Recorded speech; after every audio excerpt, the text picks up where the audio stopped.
Mark సువార్త 9వ అధ్యాయం 29వ వచనం. అందుకు ఆయన ప్రార్థన వలననే, అంటే ఉపవాస ప్రార్థన వలనే గాని మరి దేని వలనైనను ఈ విధమైనది వదిలిపోవుట అసాధ్యమని వారితో చెప్పాను. స్తోత్రం దేవా, ఈరోజు ఈ యొక్క వాక్యపు వెలుగులో మమ్మల్ని నడిపించి బలపరిచి కృప చూపించమని యేసుక్రీస్తు నామములో ప్రార్థించిన మేము పొందుకుని ఉన్నాం తండ్రి, ఆమేన్. ప్రార్థన వలన, ప్రార్థన ఉపవాస ప్రార్థన. ప్రార్థన మనం చేస్తాం, దానికి ఉపవాసాన్ని యాడ్ చేయాలి. ప్రార్థన ప్రతిరోజు చేస్తూ ఉంటుంటాం, ఉపవాసాన్ని యాడ్ చేసినప్పుడు వచ్చే ఫలితాలు చాలా అద్భుతంగా ఉంటాయి. మన జీవితంలో చాలాసార్లు ఉపవాసం నుండి ప్రార్థించినప్పుడు జరిగింది అని అనుకుంటాం. అంటే ఉపవాసం నుండి ప్రార్థించినప్పుడు ఇంకా మనం ఎక్కువ దేవునితో గడిపి దేవుని శక్తిని మనం అనుభవించగలుగుతాం, కాబట్టి ఫలితాలు మనం చూడగలుగుతూ ఉంటుంటాం. మరి ప్రార్థించకుండా మన జీవితంలో ఫలితాలు రావా అంటే, మనం ఇప్పుడు ఫలితం వచ్చిందని చెప్పేసి ప్రార్థించకుండాను, అది ప్రార్థించకుండా వచ్చింది కాదు, గతంలోనూ ప్రార్థించినటువంటిది. కొంతమందికి కొన్ని ఫలితాలు ఎందుకని వస్తున్నాయో అర్థం కాదు చూసేవారికి, కానీ దాని యొక్క రహస్యం ఏంటో మనకి అంతగా తెలియకపోవచ్చు చూసేవారికి. కానీ ఖచ్చితంగా దాని వెనకాల అద్భుతమైనటువంటి దేవుని యొక్క మరి సహాయం ఉంటుంది. ఒక అద్భుతమైన సంఘటన మీతో పంచుకుంటాను. మరి రాబర్ట్ ముర్రే గారు స్కాట్లాండ్లో ఉన్నటువంటి డూండీలో మరి సేవ చేశారు. ఆయనకి 29 సంవత్సరాల వయసు ఉన్నప్పుడు తన 29వ ఏట ప్రభునందు నిద్రించిన అద్భుతమైనటువంటి సేవ చేశారు. చూడండి, 29 సంవత్సరాలు కానీ చనిపోయాడు, కానీ చాలా అద్భుతమైన సేవ చేశారు. సంఘ సభ్యులు విపరీతంగా పెరిగిపోయారు. చాలా కాలం తర్వాత అదే గ్రామానికి ఐజక్ అనేటువంటి యువకుడు మరి దేవుని సేవకుడిగా పాస్టర్గా వచ్చాడు. పాస్టర్ ఐజక్ గారు ఎన్ని రోజులు సువార్త ప్రకటించినా కానీ సంఘ సభ్యులు పెరగట్లేదు, ఏ విధమైన అభివృద్ధి లేదు. రాబర్ట్ ముర్రే గారి యొక్క విజయ రహస్యం ఏంటో తెలుసుకోవాలని చెప్పి, ఎందుకని రాబర్ట్ ముర్రే గారు మరి సంఘం అంత విపరీతంగా అభివృద్ధి చెందింది అని చెప్పి ఆయన పనిచేసినటువంటి సెయింట్ పీటర్ చర్చ్కి వెళ్ళాడు. అక్కడ చాలా కాలం నుంచి పనిచేస్తున్న ముసలి సెక్స్టన్ కలుసుకున్నాడు. సెక్స్టన్ పని ఏంటంటే చర్చిని, బెంచీల్ని శుభ్రంగా చేయటం, గంట మోగించడం, సమాధుల దొడ్డిని శుభ్రంగా ఉంచడం, ఒక సెక్యూరిటీ గార్డ్ లాగా మాట. అక్కడ పనిచేసే వ్యక్తి ఆయన, సెక్యూరిటీ గార్డ్ అనుకుందాం మన భాషలో అర్థం అవ్వాలంటే. సో ఐజక్ గారు అతన్ని సమీపించాడు, ఆ యొక్క సెక్యూరిటీ గార్డ్ని కలిసి నేను 3 సంవత్సరాలుగా ఈ యొక్క ఊర్లో పనిచేస్తూ ఉన్నాను, కానీ నా సంఘ సభ్యులు ఒక్కరు కూడా పెరగలేదు. రాబర్ట్ గారు తక్కువ కాలం పనిచేసినా కానీ అనేక మందిని ప్రభు తట్టు తిప్పారు. ఆయన స్కాట్లాండ్లోనే, మరి ఈ స్కాట్లాండ్ అనే తలక్రిందులు చేశారు.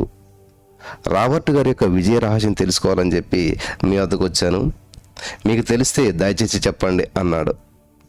సెక్స్టన్ లేసి ఐజక్ గారిని, సరే ఆయన ఏం మాట్లాడకుండా ఐజక్ గారిని ఆ చర్చి లోపలికంట తీసుకుని వెళ్ళాడు. ఇంకా లోపలికి తీసుకెళ్ళి ఒక స్పెషల్ రూమ్ అంటే అందరికి తీసుకెళ్ళి, సార్ ఇక్కడ మోకరించండి సార్ అన్నాడు. ఐజక్ గారు మోకరించారు. ఇప్పుడు మీరు మీ హృదయాంతరంగంలో నుంచి కుమ్మరించి ప్రార్థించండి. మీరు కన్నీళ్లు కారుస్తూ, మరి రాబర్ట్ గారు ఇక్కడ మోకరించి మరి ప్రార్థించేవారు, కన్నీళ్లు కార్చేవారు. ఆయన ప్రార్థన ముగించి వెళ్ళిన తర్వాత ఈ ప్రాంతం అంతా తడిగా ఉండటం నేను అనేక సార్లు గమనించాను. మీరు కూడా అదే విధంగా మరి చేసినట్లయితే అటువంటి విజయాన్ని సాధించగలుగుతారు. గంటలు ఇందులో గడిపేవాడు ఆయన, ప్రార్థన చేసేటువంటి వాడు అని చెప్పారంటండి ఆయన. ఐజక్ గారు ఆ మాటలన్నీ జాగ్రత్తగా విన్నాడు. ఆ యొక్క సెక్యూరిటీ గారు చెప్పినంతా కూడా తన జీవితంలో పాటించడం ప్రారంభించాడు. హల్లెలూయా! పాటించడం ప్రారంభించాడు. అతి త్వరలోనే అతని యొక్క సంఘ సభ్యులు రెట్టింపయ్యారు. ఆమెన్, హల్లెలూయా! బైబిల్ గ్రంథం సెలవిస్తూ ఉంది, కీర్తన గ్రంథం 126:5-7లో, కన్నీళ్లు విడిచి విత్తువాడు సంతోష గానములతో పంట కోయును, పిడికొడి విత్తనముల చేత పట్టుకొని ఏడ్చుచూ పోవుతూ విత్తువాడు సంతోష గానము చేయును, పనులు మోసుకొని వచ్చును. ఆమేన్. ఈరోజు నీ జీవితంలో ఫలితాలు లేవా? ఈరోజు నీ జీవితంలో అద్భుతం లేదా? ఈరోజు నీ జీవితం అంతా కూడా అంధకారం, అయోమయం, ఆందోళనలో ఉన్నదా? ప్రియులారా గమనించాలి.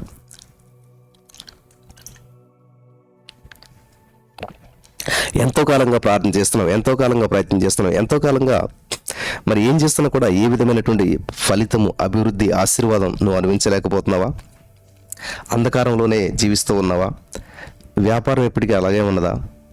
మరి నీ బిడ్డల యొక్క చదువు పరిస్థితి అలాగే ఉన్నాయా? ఏది అభివృద్ధి చెందడం లేదా? అయితే ప్రార్థించాలి ప్రియులారా, దేవుని సందులో గడపాలి. మనం దేవునికి దగ్గర అయ్యే కొలది మనకు ఆశీర్వాదాలు దగ్గర అవుతాయి. హల్లెలూయా. మనము దేవునికి దగ్గర అయ్యే కొలది మన జీవితంలో జరగవలసిన అద్భుతాలు మన వెంట పడతాయి. ఆమేన్. హల్లెలూయా. యేసయ్య నా కాపరి అంటే యేసయ్య నన్ను నడిపిస్తాడు కాబట్టి ఆయన నడిపించే విధంగా నేను నడుతున్నాను, ఆయనకి నేను లోబడి జీవిస్తున్నాను, ఆయన చిత్తానికి నేను లోబడ్డాను కాబట్టి కృపాక్షేమం నా వెంట వస్తాయి. ఆమేన్. హల్లెలూయా. ఆస్తిపాస్తులు, అందము, ఐశ్వర్యం, అభివృద్ధి అన్నీ నా వెంట పడతాయి. ఎప్పుడు మనం దేవుని చిత్తానుసారంగా నడుస్తున్నప్పుడు, దేవుని కాపరిగా పెట్టుకుని ఆయన నడిపించే మార్గంలో మనం నడుస్తున్నప్పుడు అప్పుడు అద్భుతాలు మనం చూడగలుగుతాం. హల్లెలూయా. కాబట్టి ఈ రోజున ఖచ్చితంగా దేవుడు నీకు విజయం ఇవ్వాలని చూస్తున్నాడు, కానీ దానికి తగినటువంటి మరి ప్రవర్తన లేకపోవటం, ప్రార్థన లేకపోవటం, మరి సరైన విశ్వాసంలో మనం బలపడకపోవటం చేతనే దేవుడు మనకి ఇవ్వలేకపోతున్నాడు. చూడండి, మన ఇంట్లో ఉన్న చిన్న బిడ్డలకి మనం ₹1, ₹2, ₹5, ₹10 ఇస్తాం. అంతేగాని వాళ్ళకి ₹1,00,000, ₹1,00,00,000 ఇవ్వలేం మనం. ఎందుకంటే అది వాళ్ళ సామర్థ్యం కాదని మనకు తెలుసు. అలాగే దేవుడు మనకి గొప్ప గొప్ప అద్భుతాలు చేయాలని చెప్పి అనుకుంటున్నాడు, కానీ అది మన సామర్థ్యం కాకపోవటం వల్ల ఆయన చేయలేకపోతున్నాడు. మన విశ్వాస సామర్థ్యం మనం పెంచుకోకపోవటం వల్ల, మన యొక్క విశ్వాస జీవితం మనం అద్భుతాలు చూడలేకపోవటం వల్ల ఆ యొక్క అద్భుతాన్ని మనం పొందుకోలేకపోతున్నాం. మన యొక్క విశ్వాస సామర్థ్యాన్ని పెంచుకోవాలి మనం. హల్లెలూయా. నీ నీతికి తగినట్లుగా నీ నియమస్థలం వర్ధిల్ల చేసుకుంటావు అంట. కాబట్టి ఈ రోజున మన యొక్క కనెక్షన్, మన యొక్క ఆ యొక్క దేవునితో ఉన్నటువంటి రిలేషన్ని మనం బలపరుచుకోవాలి, పొందుపరుచుకోవాలి, స్ట్రాంగ్ చేసుకోవాలి. అలా ఎప్పుడైతే మనం చేసుకొని ప్రభు సన్నిధిలో వర్ధిల్లుతూ ఉంటామో, ప్రభు సన్నిధిలో ముందుకెళ్తూ ఉంటుంటాం, అద్భుతమైన ఫలితాలు మనం చూడగలుగుతాం. ఈరోజు నీ మాటలు వింటున్న ప్రియమైనటువంటి సహోదరి స్నేహితులారా, ఎంతో కాలంగా వేకుజాన్ని లేచి ప్రార్థన చేస్తున్నారా? ఎంతో కాలంగా ప్రభు సన్నిధిలో గడుపుతూ ఉన్నారా? ఎంతో కాలంగా బైబిల్ చదువుతున్నారా? ఎంతో కాలంగా చర్చెస్కి వెళ్తూ ఉన్నారా? కానీ ఏ విధమైన ఫలితాలు లేకుండా అక్కడ ఎక్కడేసిన గొంగలంటే అక్కడేసిన కంబలా అక్కడే ఉండిపోయారా? ఏదో జీవితం జీవిస్తున్నారు, ఏదో ప్రార్థన చేస్తున్నారు, ఏదో ఒక రొటీన్ లైఫ్ని జీవించేస్తూ ఉన్నారా? ఏ విధమైన చేంజెస్ లేవా? ఏ విధమైన మార్పులు లేవా? ఏ విధమైన ప్రతిఫలాలు లేవా? అయితే అది దేవుని ఉద్దేశం కాదు. నువ్వు బహుగా ఫలించాలి, నువ్వు విస్తరించాలి, అభివృద్ధి చెందాలి, భూమిని నిండించాలి. Amen. In the name of Jesus. నువ్వు విస్తరించడం దేవుని యొక్క ఉద్దేశం, నువ్వు ఫలించడం దేవుని యొక్క ఉద్దేశం, నువ్వు అభివృద్ధి చెందడం దేవుని యొక్క ఉద్దేశం, అనేక మందికి నువ్వు దీవెనకరంగా ఉండడం దేవుని యొక్క ఉద్దేశం. ప్రతిరోజు ఉదయమే లేచి మొట్టమొదటి సమయం దేవునితో గడిపి నీకు అభివృద్ధికి సంబంధించినటువంటి ఆశీర్వచనాలను పలుకుతూ స్వతంత్రించుకుంటూ ముందుకెళ్ళడం దేవుని యొక్క ఉద్దేశం. హల్లెలూయా. ఇంతవరకు ఏదో రొటీన్గా జీవించేసేమో, ఇంతవరకు ఏదో ఆచారంగా ఎర్లీ మార్నింగ్ లేచి గంట సేపు ప్రార్థించాలి, దేవుని సందులో గడపాలని చెప్పేసి ఒక ఆచారంలో, ఒక మోసలో నువ్వు వెళ్ళిపోతున్నావేమో. అయితే ఈ రోజున దేవుడు నీతో మాట్లాడుతున్నాడు. నీ జీవితంలో మార్పులు సంభవించాలి. ఎందుకని నా పక్క వాళ్ళు అభివృద్ధి చెందుతున్నారు, నేను అభివృద్ధి చెందట్లేదు? ఎందుకని మరి వారు ఆశీర్వదించబడుతున్నారు, నేను ఎందుకు ఆశ్రయించబడతాను? ఎందుకు నా జీవితం ఇలాగైపోయింది? ఎందుకు నాలో ఫలింపు లేదు? ఎందుకు నాలో అభివృద్ధి లేదు అనేటువంటి ప్రశ్న నీలో నువ్వు వేసుకోవాలి ఈరోజు. ఎందుకు నా భర్తలో నేను మార్పును చూడలేకపోతున్నాను? ఎందుకు నా భర్తలో ఉన్న బలహీనత నుంచి బయటపడే విధంగా నేను ప్రార్థించలేకపోతున్నాను? ఇంకా ఆయన అంతే, ఆయన జీవితం అంతే నువ్వు వదిలేసావా? లేకపోతే ఎందుకు నీ పిల్లలు అభివృద్ధి చెందట్లేదు అంటే ఇంకంతే, వాళ్ళ జీవితం అంతే నువ్వు విడిచిపెట్టేసేసావా? నీ వ్యాపారం ఎందుకు అభివృద్ధి చెందట్లేదు? నీ యొక్క ఆత్మీయత ఎందుకు అభివృద్ధి చెందట్లేదు అంటే నువ్వు అనుకుంటున్నావు ఇంకా ఇంతే, ఇంకా అవి మారవలే, ఇంకంతే, నా మట్టుకు నేను లేచి ఒక కొంచెంసేపు ప్రార్థన చేసి పడుకుందాం, ఇంకా ఏ విధమైనటువంటివి అవి సంభవించవలే, ఇంక ఇంతే అని చెప్పి నువ్వు గివ్ అప్ చేసావేమో, నువ్వు విడిచిపెట్టేసావు. నిజంగా నువ్వు పట్టుదలతో ప్రార్థించినప్పుడు, నిజంగా నువ్వు పట్టుదలతో దేవుని సందులో గడిపినప్పుడు ఊహకందన ఫలితాలు నువ్వు చూడగలుగుతావు. హల్లెలూయా. ముర్రే గారి జీవితంలో చూసిన ఫలితాలు నీ జీవితంలో చూడగలుగుతావు. ముర్రే గారి జీవితాన్ని చూసి అనుసరించిన ఐజాక్ గారి జీవితంలో జరిగిన అద్భుతాలు నీ జీవితంలో కూడా దేవుడు చేయడానికి సిద్ధంగా ఉన్నాడు.